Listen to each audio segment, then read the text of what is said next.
Good afternoon, and welcome to this service of remembrance and celebration.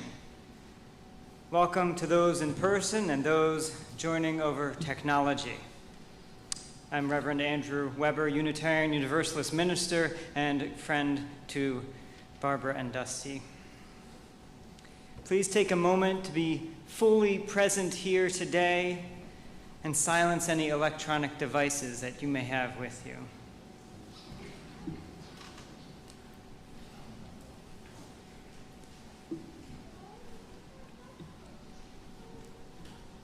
Thank you.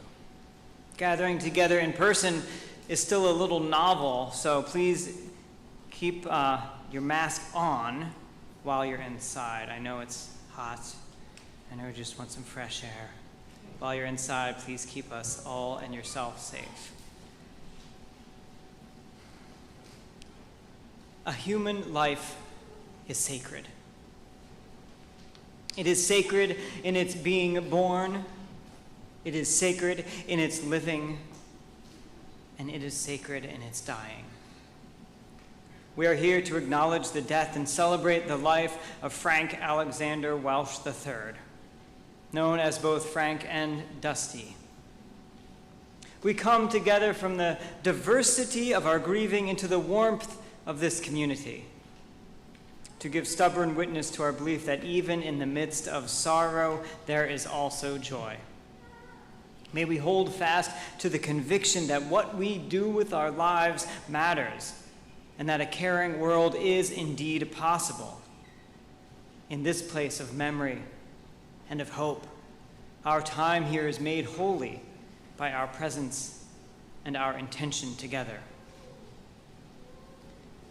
We will feel like crying, and that is okay, because there is great grief in losing someone whose life we hold dear. Dusty was precious to so many, as a husband, a colleague, a grandfather, a brother, a friend, a teacher. Our tears today help us learn how to live without Dusty with us. Because that's what we shall do together this afternoon, not bring to a close our relationship to Dusty, but begin a new way of appreciating his life and all it has meant and all it will continue to mean to us. We begin our service today in lighting a chalice, the symbol of Unitarian Universalism, our religious tradition, and a beacon of hope for all humanity. This candle is especially meaningful as it will be taken by Dusty's wife, Barbara, and shared in times when he would have been present. At family gatherings or at meal times, at the special and at the everyday, this light can be rekindled and Dusty's life brought to mind. The flame calls to mind Dusty and his presence here in our hearts and in our minds. So Violet, Sylvia, Valerie, Caden, Todd Welsh, grandchildren of Dusty, please come forward to light the chalice.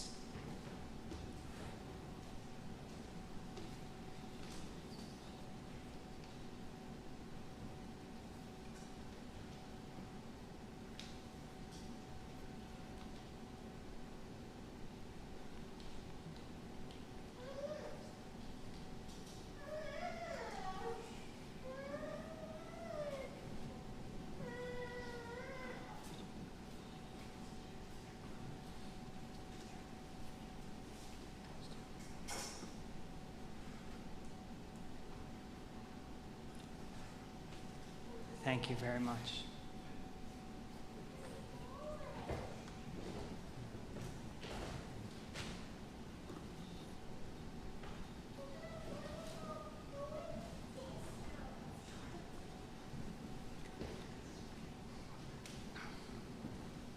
Our first reading, and actually both of our readings, are from John Muir, this one from the mountains of California.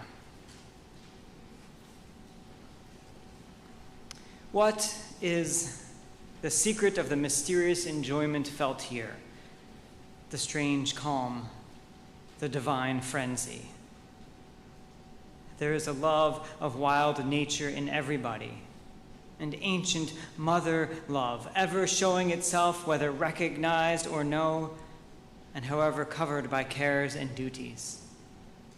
Everybody needs beauty as well as bread, places to play in and pray in, where nature may heal and cheer and give strength to body and soul alike.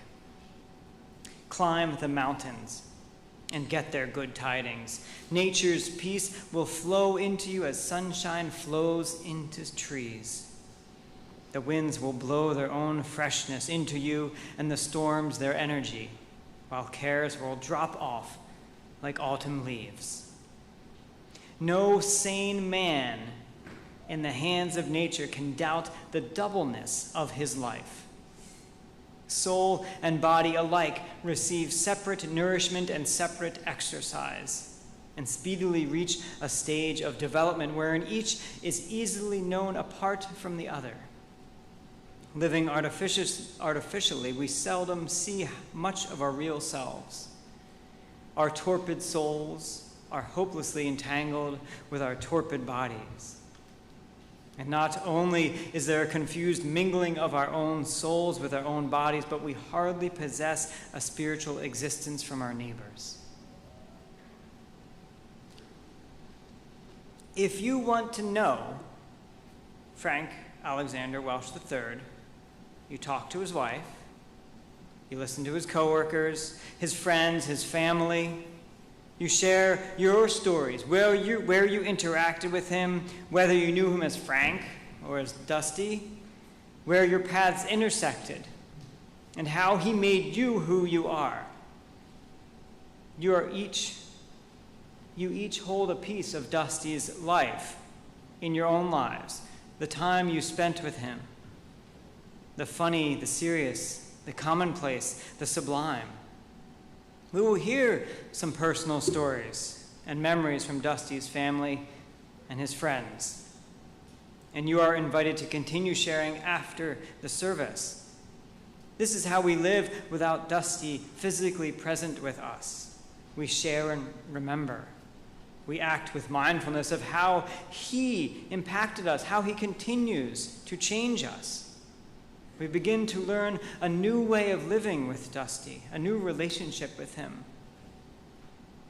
But recall, no sane man in the hands of nature can doubt the doubleness of his life. Soul and body alike receive separate nourishment and separate exercise, and speedily reach a stage of development wherein each is known apart from the other.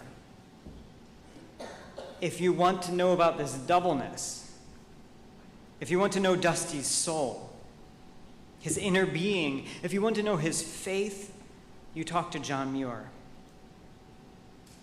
You listen to nature. You visit Yosemite. Dusty enjoyed his work. He loved athletics. He got enjoyment from math and numbers. But nature was his spirituality, and Muir was his scripture. John Muir put to words what Dusty held in his inmost self, the truth he felt in the spirituality and the meaning he knew in the natural world. Muir found the divine in the natural world, and so did Dusty. To know Dusty, we go outside, we listen, we enter the natural world, and we experience the divine therein. The reason today we are solely quoting John Muir is his ability to speak to Dusty. Even though their lives never overlapped, they knew each other. They experienced that transcendent mystery which can only be felt. Dusty found his meaning outside, his spirituality in the wonder of the environment. That is where we learn about Dusty's spirituality, and that is where we find him. We will find Dusty in the rustling leaves, in the forested mountains,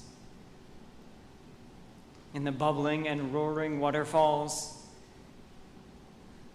We experience his inner truth when standing in awe at deep valleys, grand meadows and ancient giant sequoias.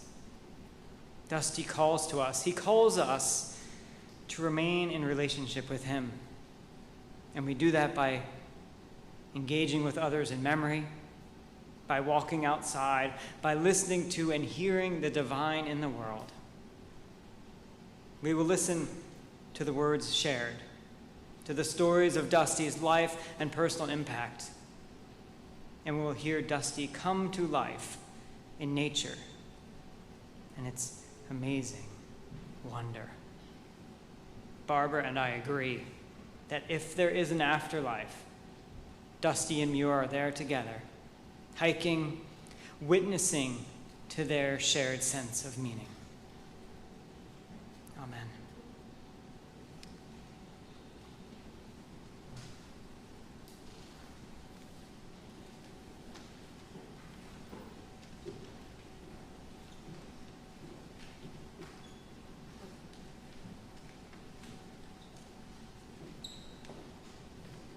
Well, good afternoon. Thank all of you for being here today to share in our memories of Dusty. You may have known him as Dusty Welsh. You may have known him as Frank Welsh, but today we will celebrate his life. On November 9th, 1943, Frank Alexander Welsh III was born in Evanston, Illinois, to Mary Wilder Welsh and her Navy bomber pilot husband, Alex. So how in the heck did Frank turn into Dusty? His grandfather was called Frank. His father was called Alex. So his parents decided not Sandy from Alexander, but Dusty, because dust is finer than sand. And because World War II was still being fought and his father was stationed in England, baby Dusty didn't meet his dad until he was 6 months old. After the war ended, Dusty's family moved to Rockford, Illinois, where his father joined the family law practice. 3.5 years after Dusty, his sister Lori joined the family. Dusty's childhood was not unlike the childhoods of the 1950s in Leave It to Beaver. He and his friends walked to the nearest public school, and in Dusty's case, it was the R.K. Welsh Elementary School, that was named after his great-grandfather, who was a judge. Of course, I didn't know Dusty as a young boy, but someone here did. And she will share a story. Lori Welsh Howard is Dusty's younger sister. So Lori, will you tell us about some of your brother's mischief? Hello, I'm Lori, and the younger sister. And mischievous is probably not a word that many of you would think about, especially if you knew Dusty as Frank. He was calm, patient, intelligent, but not mischievous, I'm sure. So my little quip about him is, from all the things he taught me, terribly useful as an older brother in school with homework, Latin, math, and of course the sciences. I learned a lot, but the most fun thing I learned had to do with Oreo cookies. So Oreos were an important part of our diet as little kids, mainly because my dad liked them. And I can remember it must have been about 1951, and Dusty had me come into our kitchen, which I saw in one of the pictures up here. And it was a little tiny house in Rockford. And he had me sit on the floor next to him. He didn't invite me to do much at that age, but here we had the cookie can in front of us, and Mom had just bought a new package of Oreo cookies. So, in his scientific, methodical way, even then, so he was probably 7 or 8, showed me how you open an Oreo cookie without breaking it. Scrape the cream filling off with your teeth. Carefully place it back together and neatly put it back in the package so that no one would know. Well, obviously later that day when my dad went for a cookie, Dusty had fooled no one. So that was the end of the Oreo cookie prank for Dusty.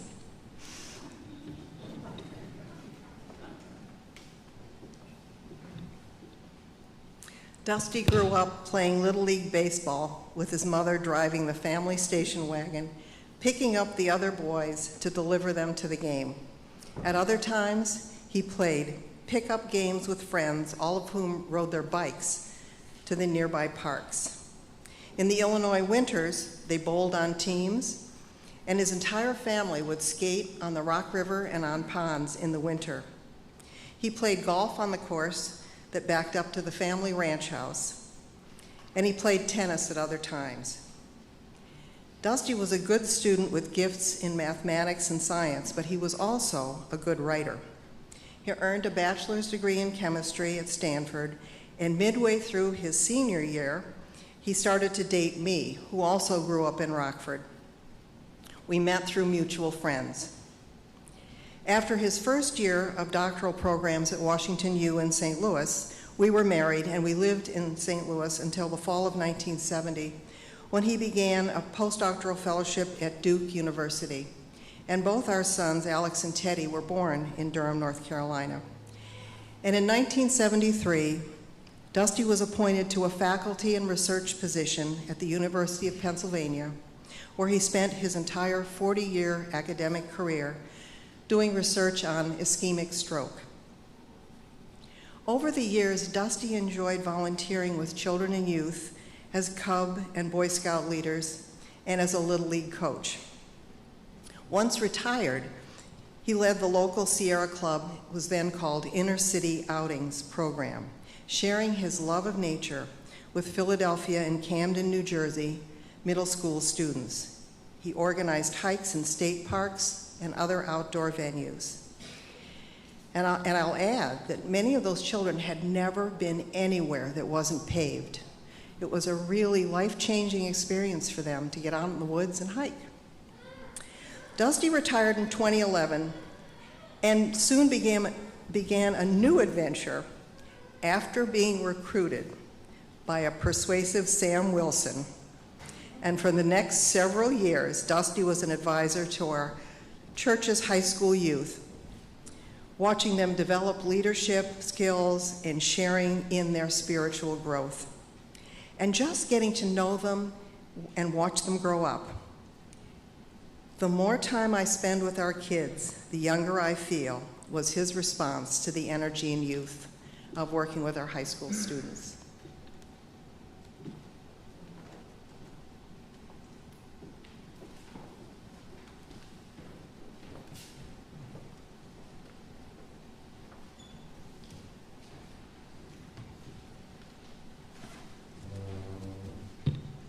Good afternoon. I'm Andy Howard. I'm Dusty's nephew, and very honored to be celebrating him today.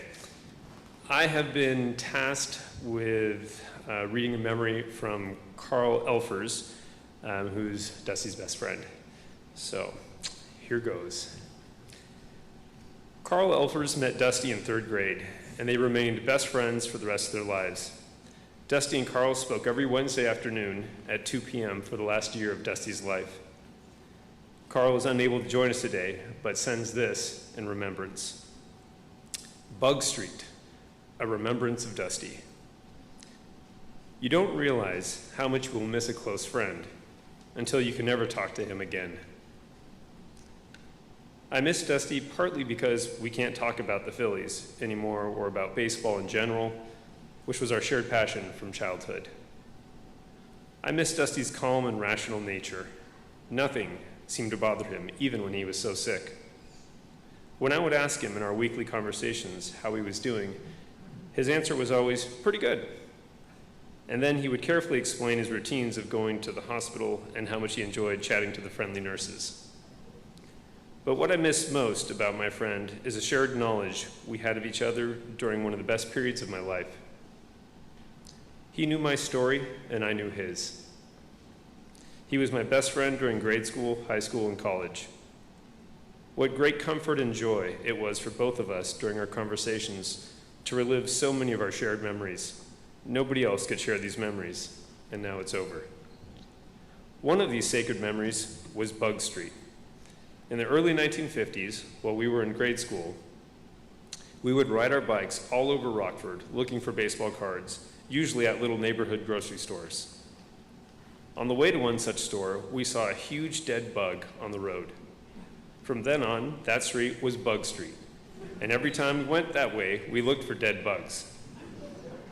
Dusty brought up that memory several times in conversations, and then we would try to figure out what street that really was, and what store we went to, and what year baseball cards we were collecting, and what bikes we were riding, and how our parents would let us ride all over Rockford, or if they even knew.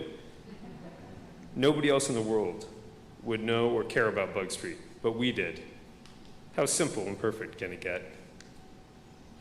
We talked about numerous other memories like that in our calls, and it was marvelous. We knew stories and adventures that no one else knew, and we could take turns filling in the details that the other had forgotten, even if they weren't true. I'm sure other people talk about old memories, but this was like a weekly afternoon soap opera, and it seemed it would never end. But now it's over, and I miss my best friend. Part of my story is lost forever.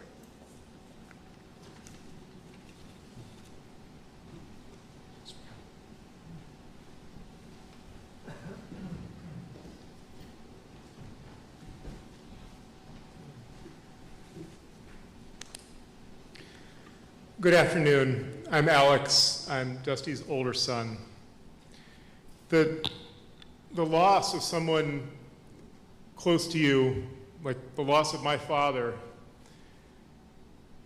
is something you feel to your center, to your core. And one of the reasons why I miss that man so much, my father, is because my father was a man who was never lost. If you were out hiking in the wilderness or driving one of my father's famous shortcuts through the back roads, he was the man you wanted with you because he was prepared for anything that came down the road. He had the map memorized in his head, and he always knew where he was going. And that just didn't apply to directions and hiking and driving.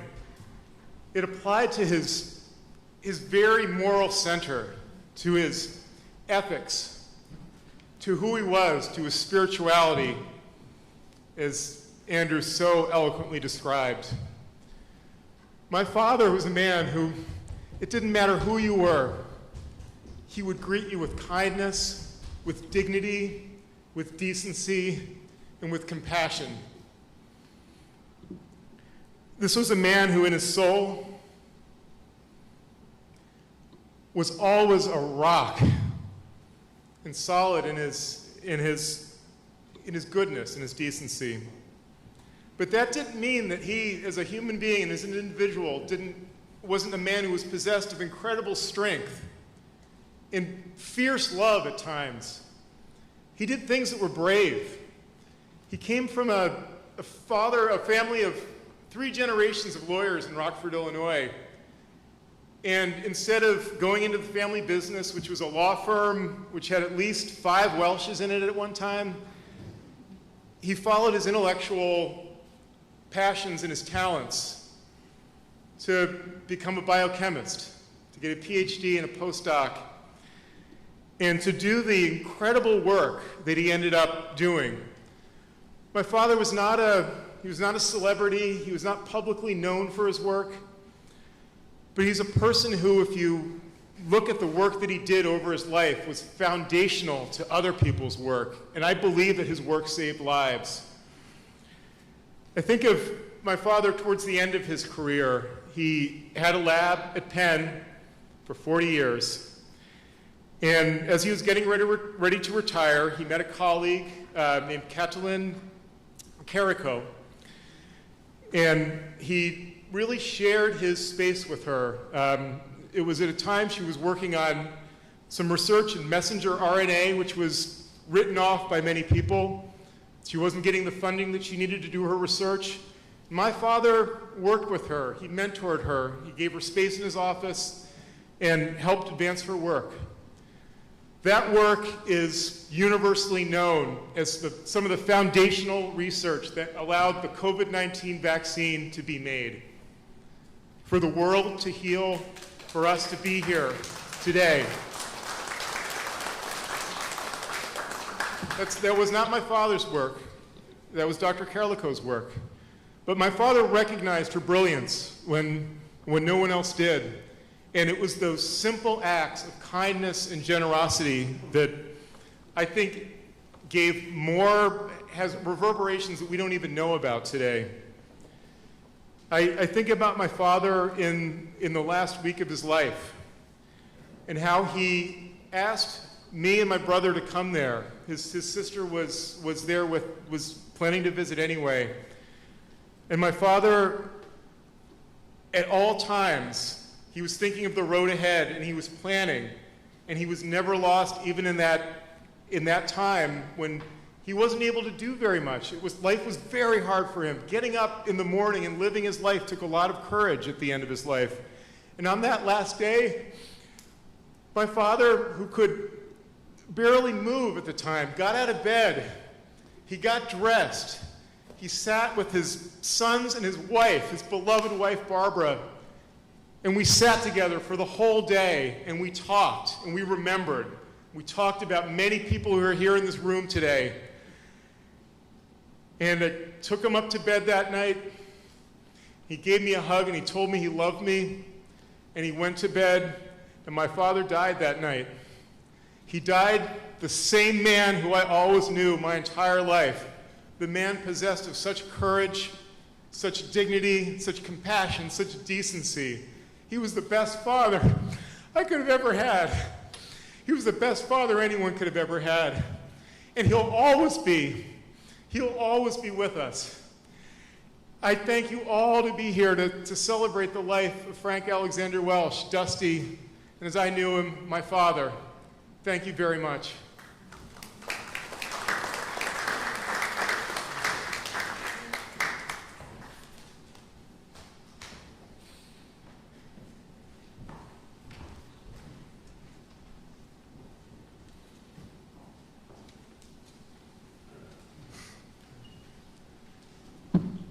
Hi, everybody. I'm Teddy Welsh. I'm Dusty's younger son. And if you'll give me a moment, I want to tell you about some of the adventures that my dad took me on and witnessed with me that helped me grow into the person I am, because that's what he did. He always made space for me to grow into. We went on countless adventures like car trips, camping, skiing, and more recently to seek out that quirky cousin of 10-pin bowling, which in my part of the world in western Massachusetts, candlepin bowling can sometimes be found. His intense curiosity always led him to see what was around the next corner, and he held that door open so I could see too. In my days as a Boy Scout, we went on one trip to the Pine Barrens in New Jersey for a canoe trip. And he was in the back of our boat, he was steering, and it had been a really wet spring. The river was at flood stage, flowing between the trees. And these strong, vicious, unpredictable currents kept sweeping everyone up against the trees. And I'd like to think that our boat got stuck a little less often than most. Every time, and in the middle of all this, every time I would spare a glance to just peek in the back of the boat and see what he was doing, he had that same blissful grin on his face that I hope each of you have gotten a chance to see. And this grin that came out whenever he was in nature, whenever he was doing what he loved most. And I got to be there in that boat with him and on many other adventures. Sure, this time we got into trouble a few times, but he let me figure my part to get out of it. And maybe he did give a helpful nudge or a well-timed course correction now and again. But what a metaphor. Another time he took me and my brother camping in the Adirondacks, and I was mildly complaining about having to carry everything along this little path to get to our campsite. You know, it was not one of those campgrounds where you just drive your car into the campsite. It couldn't have been more than 100 feet. And he told me that there's this kind of camping called backpacking, where you carry everything with you on this miles-long trail. And I remember thinking to myself in that moment, who would ever do such a thing? He bided his time. He let me discover the joys of backpacking. And then, for decades, and you can see much of the evidence right up here behind me, we went to the ends of the earth. I'll finish sharing one of my earliest memories of my dad. A memory of being seen in the midst of my own creation, our own creation, Alex. We were sock man and sock boy out on our driveway. You were on your bicycle, I was on my tricycle. And in the middle of whatever heroic deeds we were doing that day, I looked up and I saw him standing there, right there on that shared driveway, with the Super 8 movie camera in his hand, and some of you may even know what that thing is. He was silently, almost mischievously filming us. The scene was set. He saw us, and he was making that adventure last for all time.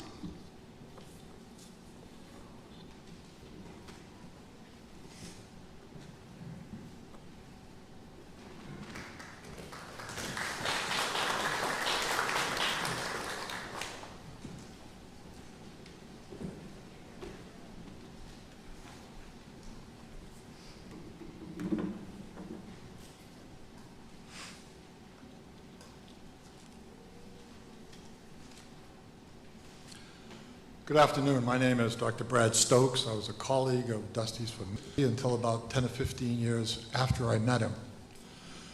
My job is to take you from Frank to Dusty through his career, but I'm not going to take you through the 100-odd publications that he had out there.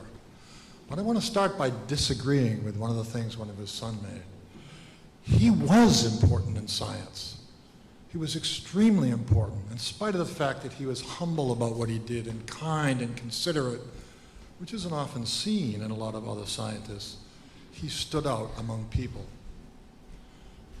And for myself to convey that to you, I want to tell you really 3 very quick anecdotes about how I came to know Dr. Frank Welch, and he became Dusty in my 30-year backpacking career with him. Dr. Welch was an innovative investigator in cardiovascular diseases of the brain.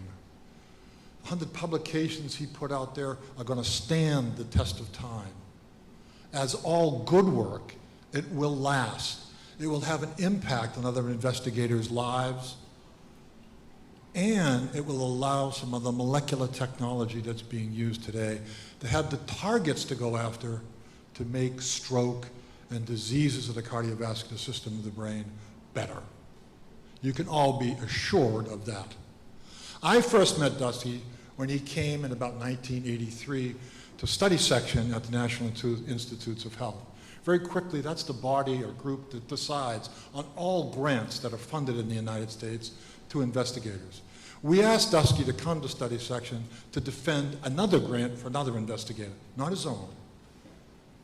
And I sat there listening to this person I didn't know present this grant, all its pluses and minuses and the ups and downs in an incredibly clear, calm, very even-handed way. And I thought to myself, why can't I explain my own scientific ideas the way I just saw this man do? I took that to heart, and afterwards we became great friends scientifically, often going to small meetings, giving invited presentations. And the second anecdote I want to relate to you had to do with one of these meetings up in New Hampshire. It's the so-called Gordon conferences. I got to know another phase of Dusty. We gave our presentations in the morning. They went well. It was early in the meetings. And he said, why don't we have lunch together? And then we'll go out and have some fun this afternoon. I said, fun at a science meeting? Okay. Anyway, we met for lunch, and he said, I'll be right out. I'll see you about 10 minutes out in the field out there. And I said, oh, fan, it's going to be a little walk in the woods, etc. No, no, no, no. He showed up with 2 baseball gloves. And there was a real baseball in one of them. So for the next 2 hours, he absolutely tortured my arm, because I hadn't played baseball for 30 years, throwing the baseball, not tossing it hard. And we talked about having fun in science. And we talked about getting out away from the meetings and talking about ideas, but also putting them in a fun context. The last anecdote I would relate to was several years later when we had both moved on in our careers, and we started going to the Winter Conference on Brain Research, held at big ski areas every year, usually in Colorado. Barbara calls this Dusty's ski meeting. Well, some of the people in this audience did do a lot of skiing at those meetings, but Dusty and I had 6 hours of meetings every day to go to. And those 6 hours of meetings and love for science also brought me into his world of outreach, where he developed and helped develop the program for WCBR, where we went out 2 or 3 days of the week during those meetings and gave talks, sometimes to grade school kids, sometimes to high school kids, science classes, etc. So he taught me that we had a responsibility not only to talk to ourselves, not only to be successful in our own right, but to go out into the community and explain science, explain why it's important, explain the connections that make it what it is today.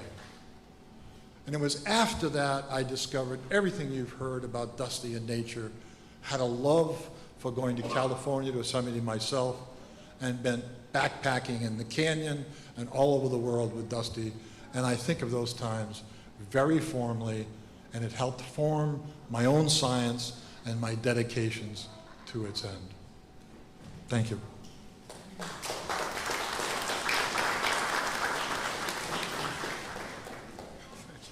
I'll make it. Don't worry.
Hi, I'm Bonnie Marzoff. Dusty was a dear friend who unselfishly shared his love of nature with Tom and me. As well as being neighbors and fellow church members, we enjoyed our travels with Barbara and Dusty for many years. Dusty was the ultimate trip planner. He would meticulously plan out the ideal time for a trip, the most enjoyable and beautiful hikes, and the best way to maximize the experience from point A to point B. Sometimes he even suggested appropriate readings. Dusty enjoyed nature one hike at a time. He would even repeat some of his adventures just to ensure we could also enjoy the experience. As John Muir once said, between every 2 pines is a doorway to a new world. Tom and I traveled to places we would never visit on our own without Dusty's rock-solid leadership, experience, and planning as he opened those new doors for us. When we hiked together, Dusty always had a plan for the day, including a spot for lunch and a brief nap. His planned hikes were always perfect, although we still had tired muscles at the end of each day. When Dusty had his heart set on reaching Roaring Springs and the Grand Canyon, and my agoraphobia just got the best of me, Dusty calmly found a ledge on the interior of the trail with a vista for our very early lunch break. True to his nature, he never complained or acted disappointed when we turned around and finished our day by doing his least favorite type of hiking, skulking in the woods, far away from the trail to those awe-inspiring falls. Dusty led us to many remote scenic spots. He had a very acute sense of place and direction as he bushwhacked his way off the trail and across the borders with the 3 of us following. I always had confidence in Dusty's decisions and leadership in the backcountry and along the remote fjords as we enjoyed our wonderful times together. The following is a great example of Dusty's acute sense of direction. One year, Dusty, Barbara, Tom, and I hiked to North Dome in Yosemite National Park and stopped for lunch. At that beautiful sunny spot, with soft breezes, Tom zipped off the bottom of his hiking pants, converting them to shorts.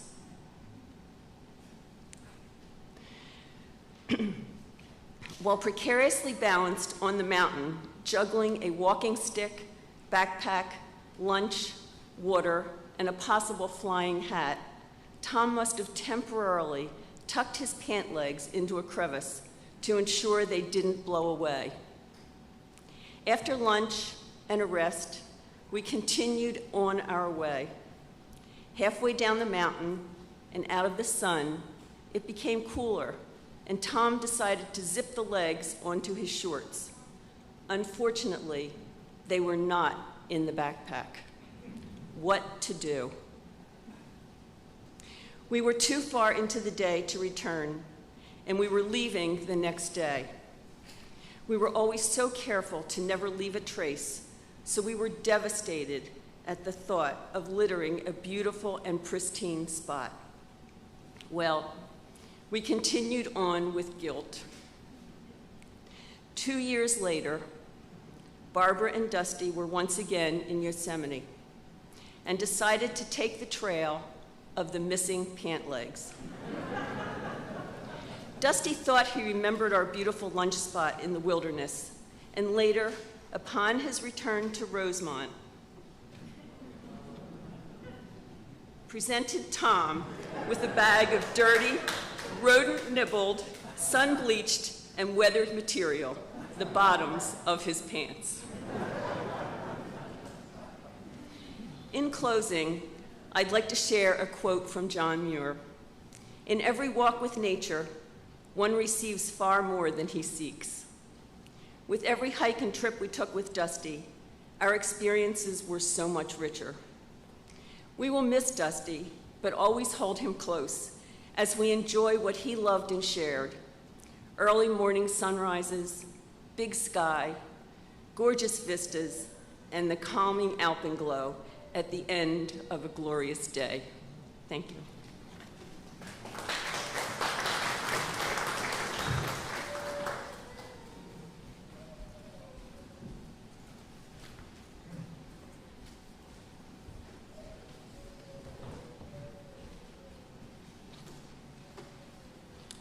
Hi, my name is John Word, and I represent the mysterious APBA, or APBA, part of Dusty's life.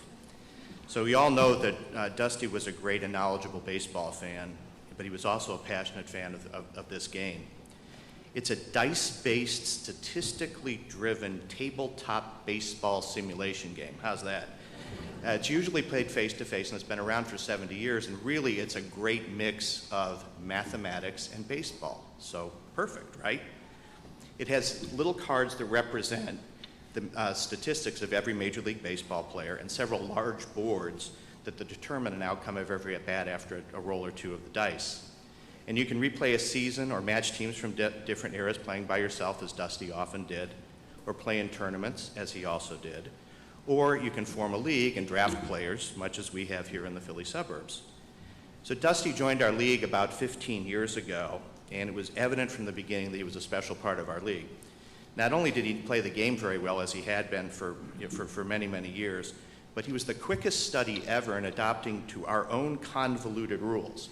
So the rules of the game weren't enough for us. We had to do a 21-page rules addendum for us to play. Yeah, we've always had a lot of attorneys in our league. But shortly after Dusty joined, we lost our commissioner. And even though Dusty had only been with us for a few years, it was obvious from his demeanor and his knowledge and his dedication that he should become our commissioner. And every year, he would put together all of the information because of our convoluted rules we needed to play our game. Draft sheets, pitchers' pitching characteristics, and updates to that 21-page rule book. And I know it was days of work which we all appreciated from Dusty, but we also knew that it was a labor of love for him. So people play this game all over the country, and there's even an annual convention that Dusty used to go to. And he became well known nationally, if you can imagine nationally, for this this little game of ours, and for his dedication and service to the APBA community. He was made a member of the APBA Hall of Fame. You saw the plaque out there in front. And he's one of only a few dozen people who have done this, and there are even a couple of other Hall of Famers here today, as well as most of our league. So I spoke with one of the Hall of Famers last weekend, and he told me that he had had dozens of emails from across the country. And the common theme of that wasn't Dusty's great skill as a manager, but believe me, he was good at it, nor even his compiling a 182-page history of those big boards that he shared with everybody. Can you imagine that? But the common adjective that was used in all of those was the word kind, and you've heard that adjective many times today, and that's how we in the baseball league remember him. So I was so touched when Barbara asked that someone from our league speak today. I know how much Dusty loved to play our game, but it really got to me when she told me how much it meant to him to be part of our league and to be our commissioner. And I know that playing in the league was a source of joy for Dusty, especially as he wasn't feeling well over the past few years. Dusty played his last series in our league 2 weeks before he died. He won all 3 games. And our friend Ken over here even admitted that he didn't mind so much. So in our league, we play 3-game series at a time. And one of our managers, now it's many years ago, though it hardly seems that, was Thatcher Longstreth, who some of you may remember was a longtime Philadelphia City Councilman and 2-time unsuccessful mayoral candidate.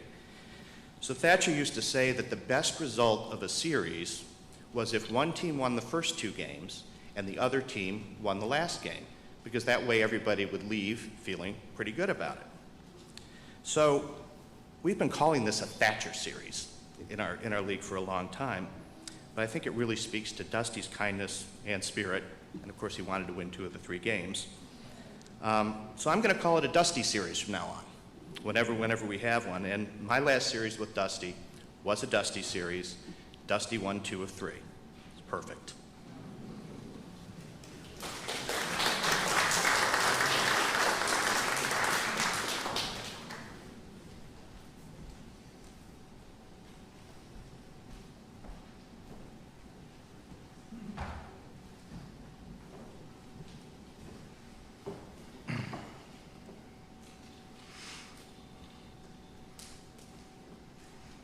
Good afternoon. I'm John Smith, a member of the Mainline Unitarian Church congregation. Barbara, Alex, Ted, Laurie, members of the extended Welsh family, friends, so many friends here today. It's really wonderful to see you all. I want to acknowledge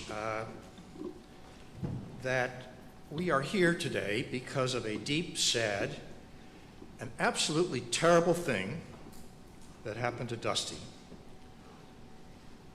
His decline and his death, a decline and death that he bore so stoically, were excruciating for all of us to see. But of course, that's not really it, is it? It was a beautiful and awe-inspiring life that has brought us together and that has made possible this beautiful and awe-inspiring hour that we are sharing this afternoon. Dusty's left us, but he has left us with many, many gifts. Gifts that the Welsh family members who have spoken, Dr. Stokes, Bonnie, John Wirt, have spoken to so eloquently, and gifts that we will surely be sharing with one another in the reception that will follow. Thank you, dear friend, for those gifts.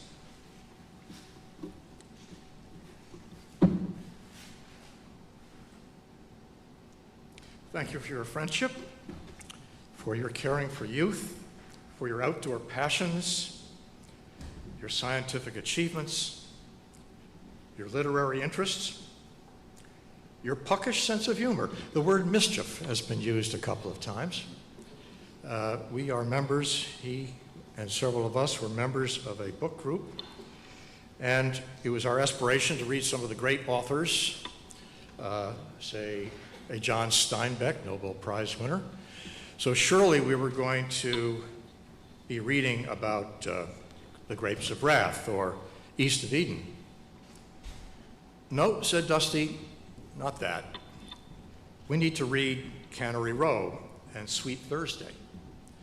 And if you are familiar with either of those two books, they are about the low life but the wonderfully human life of old Monterey. And they are wildly funny. And he knew it, and he knew we would respond appropriately. It was a great revelation for all of us. And I want to thank Barbara, extraordinary Barbara, for having pulled together such a wonderful service, and the extended Welsh family for allowing us to share in your grief and your joy. This joy, I hope, is what we will take home with us today. The unalloyed sense of the power of Dusty's example and the lesson that he taught, that life is worth living and living well.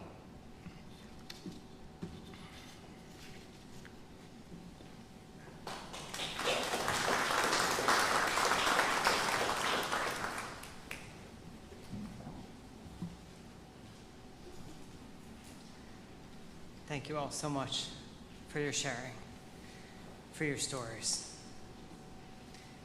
As we finish our formal shared memories, be sure to hold your own stories, your own memories, your own experiences. Bring them to the reception afterwards. Share them with Barbara. Share them with Dusty's family. Share them with others. Share them with yourselves. Bring them to your mind. Think of Dusty.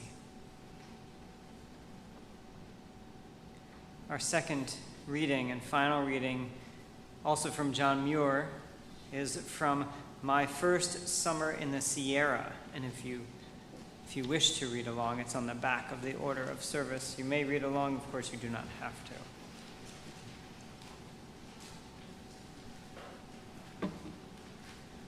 We are now in the mountains, and they are in us, kindling enthusiasm, making every nerve quiver, filling every pore and cell of us. Our flesh and bone tabernacle seems transparent as glass to the beauty about us, as if truly an inseparable part of us. Thrilling with the air and trees, streams and rocks, in the waves of the sun, a part of all nature, neither old nor young, sick nor well, but immortal.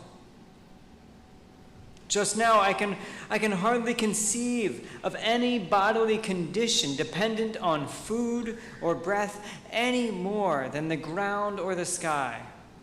How glorious a conversion! So complete and wholesome it is. Scarce a memory enough of old bondage days left as a standpoint to view it from. In this newness of life, we seem to have been so always.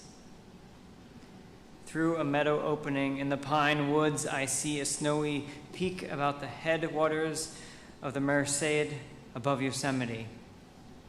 How neat they seem and how clear their outlines on the blue air, or rather, in the blue air, for they seem to be saturated with it. How consuming, strong the invitation they extend. Shall I be allowed to go to them? Night and day I'll pray that I may, but it seems too good to be true. Someone worthy will go, able for the godful work. Yet as far as I can, I must drift about these love monument mountains, glad to be a servant of servants in so holy a wilderness. Dusty is now in the mountains, and the mountains are in him.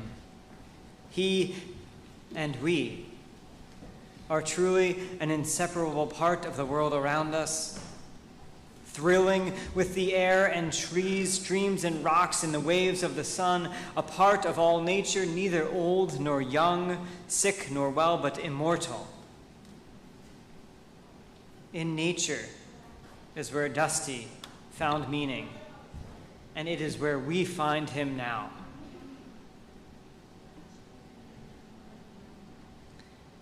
Following the service, following our time together here in this room, you are invited to share your memories of Dusty. The family will be in a receiving line directly outside of the doors.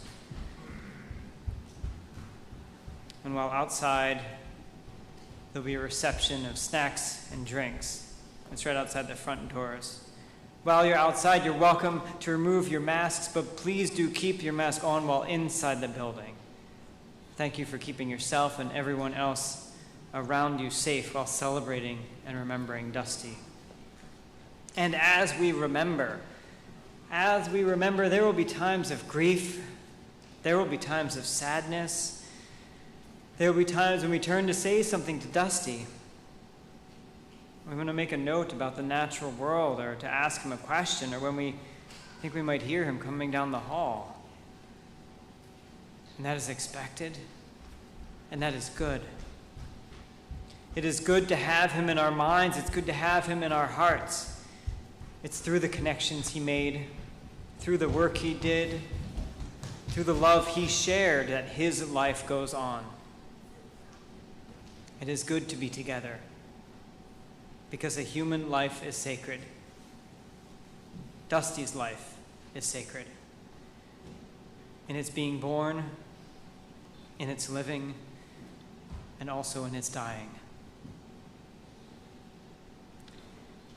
I'm going to now extinguish this candle, but not the light of hope, the warmth of community, or the fire of Dusty's gifts to the world. And this flame itself will be relit and rekindled as Dusty's wife, as Barbara and Dusty's extended family remember him over the coming months and years. May we all hold tightly to what is mortal. And may we also be able to let it go, knowing that our flames will live on in those we love and the lives we have touched. Blessed be, and amen.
be at a receiving line, so please wait for them to get to the doors.